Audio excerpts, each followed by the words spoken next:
Renungan Pagi, Yesus Nama di Atas Segala Nama oleh Ellen G. White, 22 Februari 2024. Mari kita berdoa.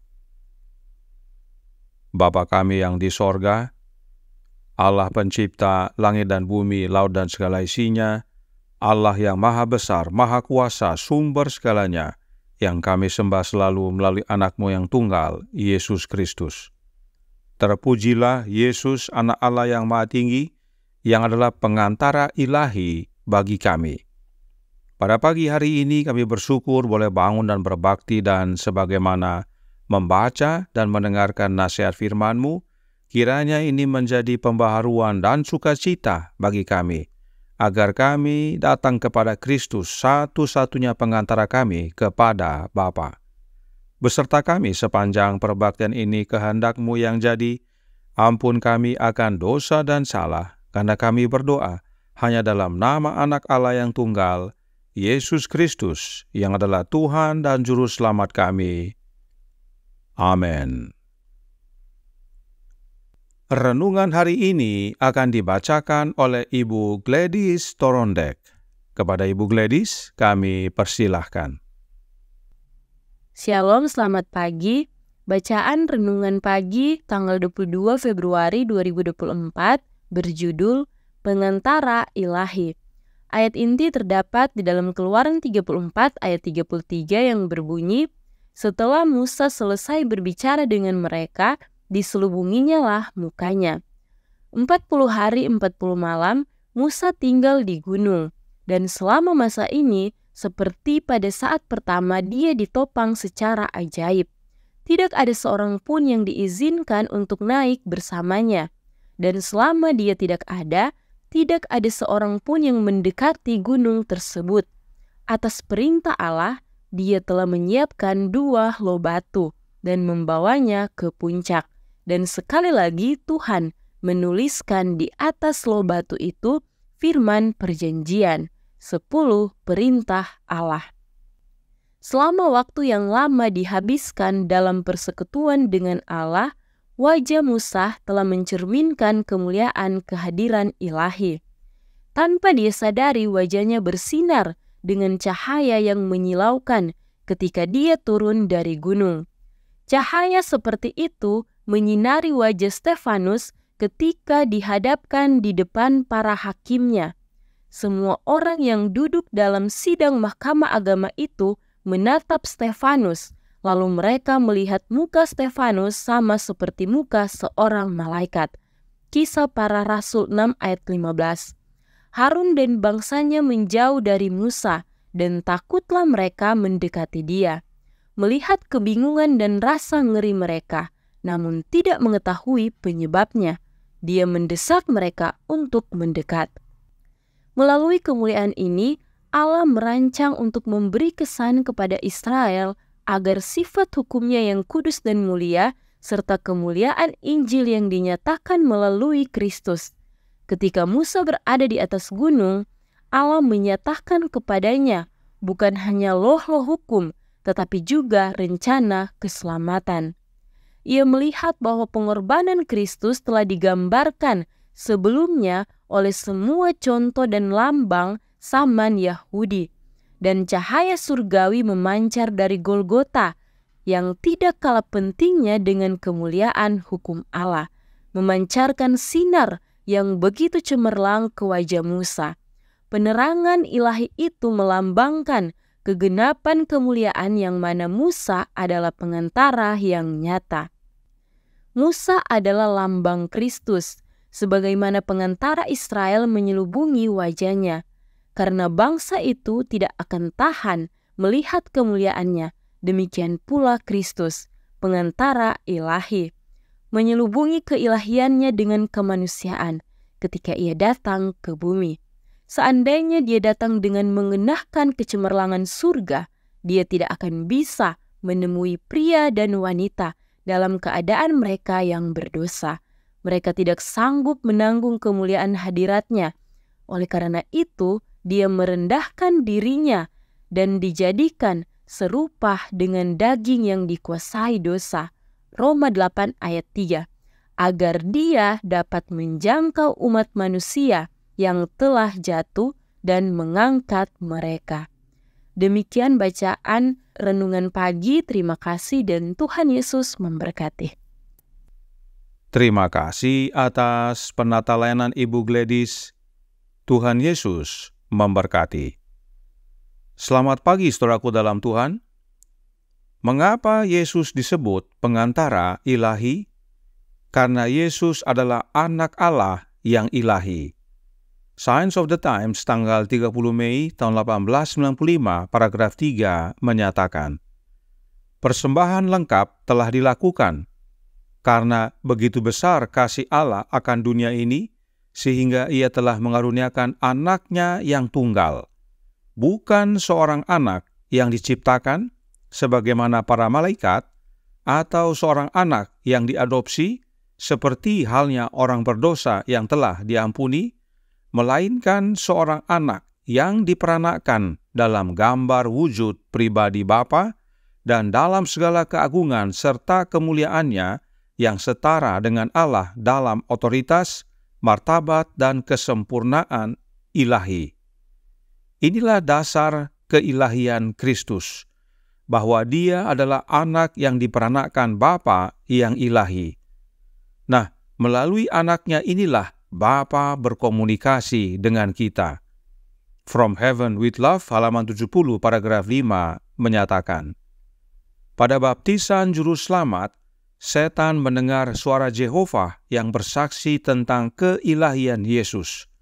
Sekarang setelah Yesus datang, serupa dengan daging yang dikuasai dosa, Roma 8 ayat 3, Bapa sendiri berbicara. Dia sebelumnya berkomunikasi dengan manusia melalui Kristus, sekarang Dia berkomunikasi dengan manusia di dalam Kristus. Sekarang jelas bahwa hubungan antara Allah dan manusia telah dipulihkan. Berdasarkan kutipan ini, dengan jelas Roh Nubuat menyatakan bahwa Jehovah itu adalah Allah Bapa. Jehovah lah yang berkata dalam pembaptisan Yesus, yaitu, inilah anakku yang kukasihi, kepadanya lah aku berkenan. Jadi, sebelum Yesus turun menjelma menjadi manusia, Allah Bapa, yaitu Jehovah, berbicara melalui anaknya kepada manusia. Namun setelah Yesus datang menjadi manusia, Allah Bapa berbicara di dalam anaknya. Sebab memang Yesus adalah tangga yang menghubungkan dunia ini dengan tahta Allah. Itu sebabnya Roh Nubuat berkata, sekarang jelas bahwa hubungan antara Allah dan manusia telah dipulihkan. Inilah rahasia bagaimana Allah Bapa mengampuni kesalahan kita, yaitu melalui anaknya. Inilah dasarnya Yesus adalah pengantara ilahi bagi kita. Inilah sebabnya Roh Nubuat berkata dalam Our Father Cares, halaman 120 paragraf 4.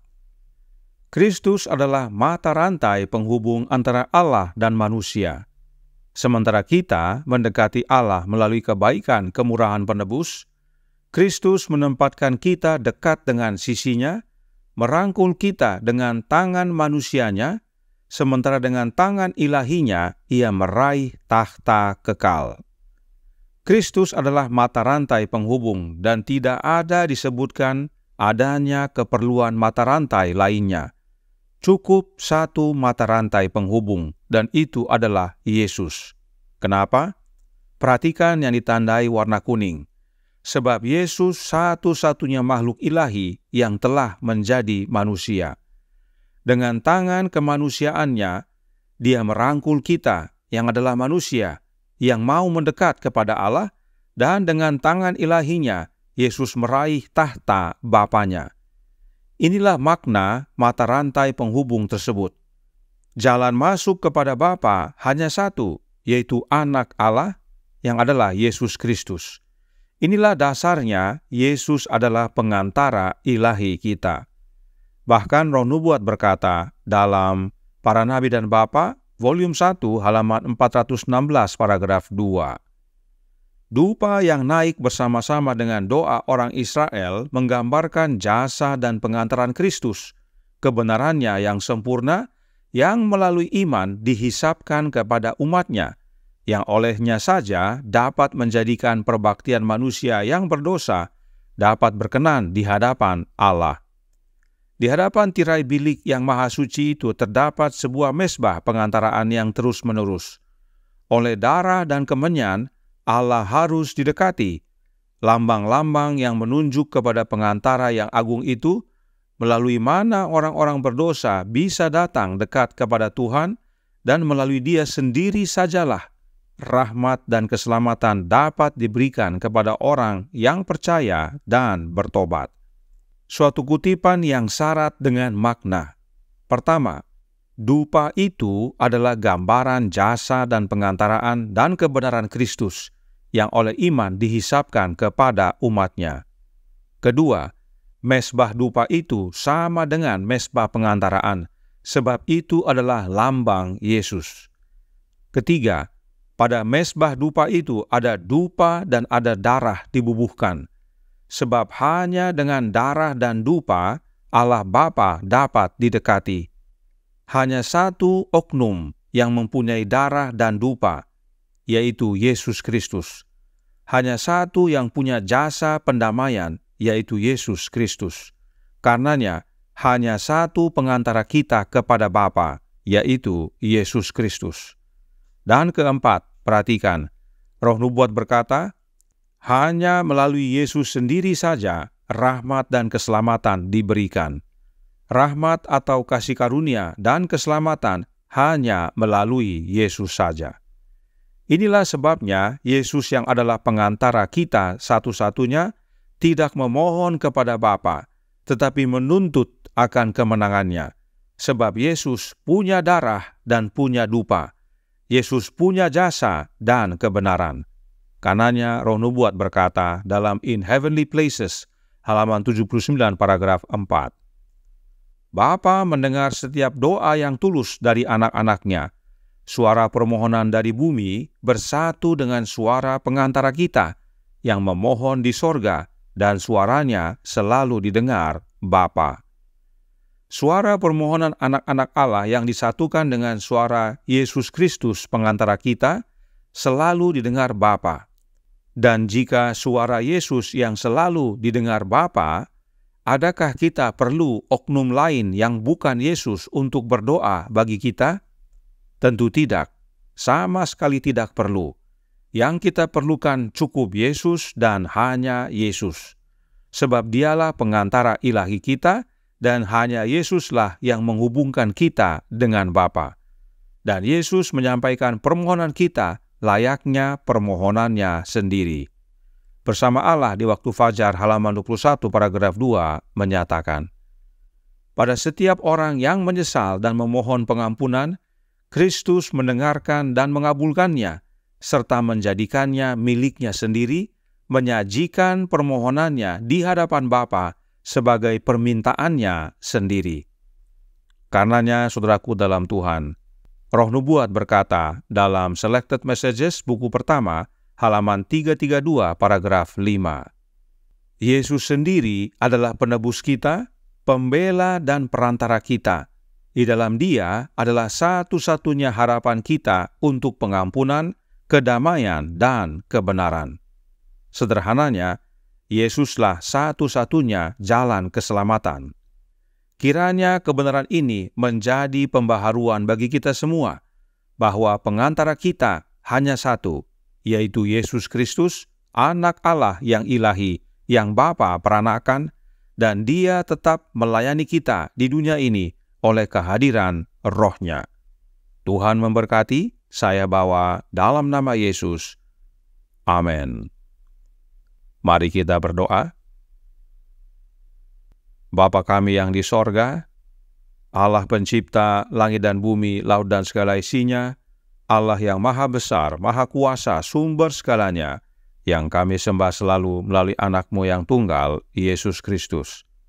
Terima kasih atas pekabaran yang sangat penting dipahami oleh umat-umat Allah, agar jangan terjerumus kepada ajaran yang salah. Sebab ada ajaran di dunia ini yang menyatakan ada dua pengantara, yaitu Allah Anak dan Allah Roh. Namun Alkitab dan Roh Nubuat dengan jelas menyatakan hanya satu pengantara kami, yaitu Anak Allah, yang adalah Yesus Kristus, Anak yang Bapa peranakkan. Itu sebabnya dialah pengantara ilahi kami. Karenanya tolong kami ya Bapa, curahkan Roh Anak-Mu dalam hati ini, sebab hanya oleh kehadiran Roh Kristus, itulah wujud kami menerima pelayanan Kristus di dunia ini. Saat ini Dia di hadapan Bapa, mengantarai kami, dan Dia hadir dalam hati kami, melayani kami, menghubungkan kami dengan Bapa, dan menyampaikan permohonan kami kepada Bapa layaknya permohonannya sendiri. Sehingga bila mana kami tetap teguh setia sampai pada akhirnya, saat Dia datang kedua kali, kami layak menerima keselamatan. Beserta kami sepanjang hari ini kehendak-Mu yang jadi, ampun kami akan dosa dan salah, karena kami berdoa hanya dalam nama Anak Allah yang tunggal, Yesus Kristus, yang adalah Tuhan dan Juru Selamat kami. Amin.